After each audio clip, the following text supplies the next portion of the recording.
Morning, all. All right, so very, very stressful day today, but pushing through it. Going to do a news of the day video for all you fine people on the internet. And I mean, as stressful as today has been, sitting around not making videos doesn't make any sense. All right, so the Buffalo Sabres, Rasmus Dahlin, coming out of last night's game against Florida, and I said this in the review too. I said, we'll see what Department of Player Safety does, if anything, because you got to hedge your bets. You never know; they might not do anything, but Department of Player Safety has fined Rasmus Dahlin for the high stick to the face on Anton Lundell. It was brutal play. I'm kind of surprised it's only a fine, but it's Department of Player Safety, so yeah. Let me know your thoughts in the comment section below regarding the fine on Dahlin, how you feel about that, all that fun stuff. The PWHL, coming off of what was a very successful first season, has announced the plans are to add 2 teams for the 2025-2026 season. So the season after the one that's about to get started. I think this is great.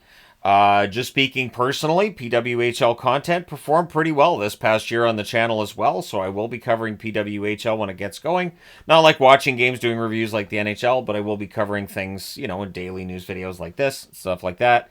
As well as I'm considering a weekly report on the PWHL. The same kind of thing as I did with the AHL yesterday, for instance. So yeah, 2 new teams will be added next season. And it'll be interesting to see where they expand to. The front runners are going to be like Detroit, Pittsburgh, Calgary, apparently.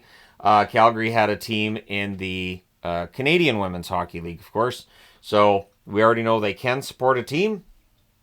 And now the PWHL expansion is going to come to pass. And apparently they're looking at the possibility of playing a couple of games in Europe next year, too, doing a global series similar to the NHL. So it's nice to see the Women's League doing well, and hopefully that continues to be the case. Ross Colton got hurt in last night's game on a shot block. He was seen leaving the arena in a walking boot, and Coach Bednar after the game said he's going to miss some time. So not really a surprise. If he's in a walking boot, I would think at least a week, right? Ross Colton was off to an amazing start to the season. 8 goals already this season.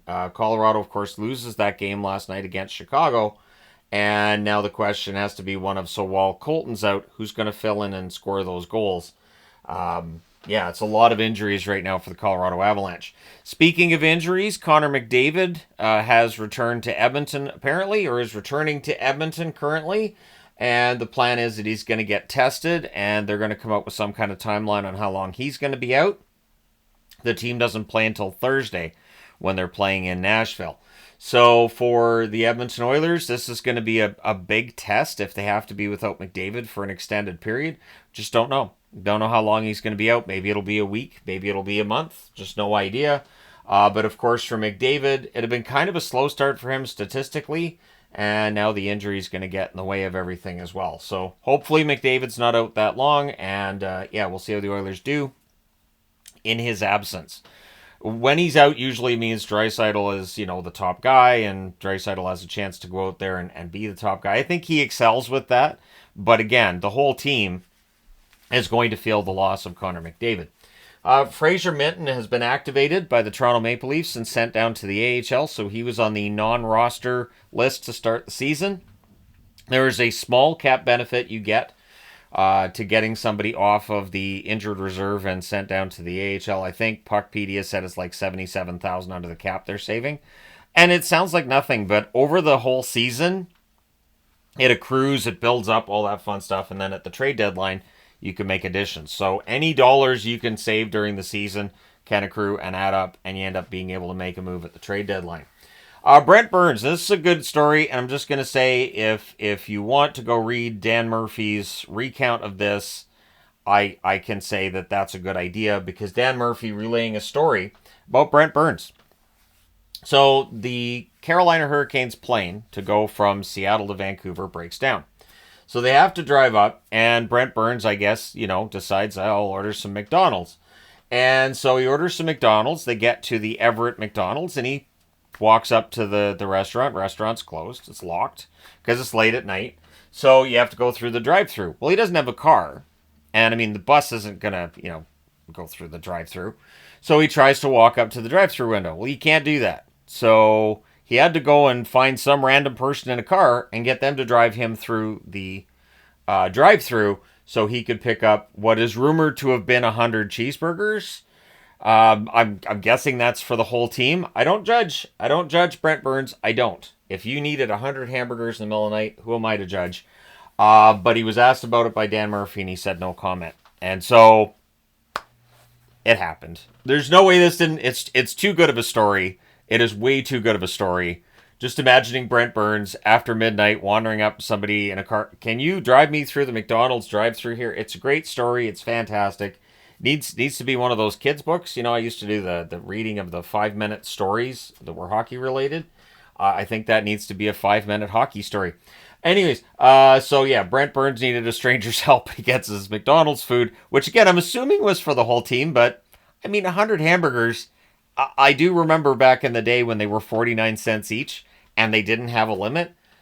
Oh, those poor McDonald's workers. That didn't last. Eventually they made the limit 10. And I remember people being like, 10? What am I going to do with 10? I can eat 20. I'm thinking to myself, wow, that's a lot of burgers. But anyways, Burns, 100. Tonight marks Marc-Andre Fleury's final visit as a player to Pittsburgh. I had to word this right. I didn't want to say Fleury's final visits to Pittsburgh and, you know, all this dour, oh, what's happening? But yeah, it's his final season. At least he said it's his final season until somebody plays that final game and says, I am retired. And even then, I kind of have to wait a year before I go, okay, so he's not coming back. But Fleury said this will be his last year.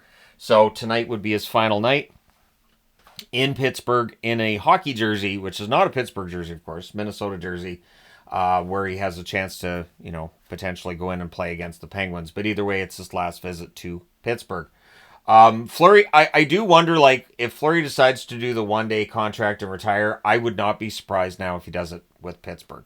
With the way things ended with Vegas, I would not be surprised if he signs a one-day deal with Pittsburgh, but we'll see what ends up happening there. But Fleury's final visit to Pittsburgh should be a good night tonight. Should be a fun one. Looking forward to that, because Minnesota's been playing really well this season, right? Jake Guentzel last night reaches 500 career points. Guentzel's an interesting one in that I don't think he's really hit his stride yet with Tampa, but he's starting to put it together. And the Tampa Bay Lightning are, I think, a very dangerous team. And then when you contrast what Guentzel's done this season with Stamkos, who up until last night where he gets 2 assists against Tampa Bay, he only had 1 goal in his time in Nashville so far. I do think early on, the early returns show that the move to allow Stamkos to go and to keep Guentzel, probably the right move. That going with Guentzel instead of going with Stamkos was probably the right move at this point in time for the Tampa Bay Lightning. And it's a very Vegas move that Tampa Bay did there, and I think it's paid off so far. But again, it's an 82-game schedule. We'll see if it continues to pay off as the season rolls along.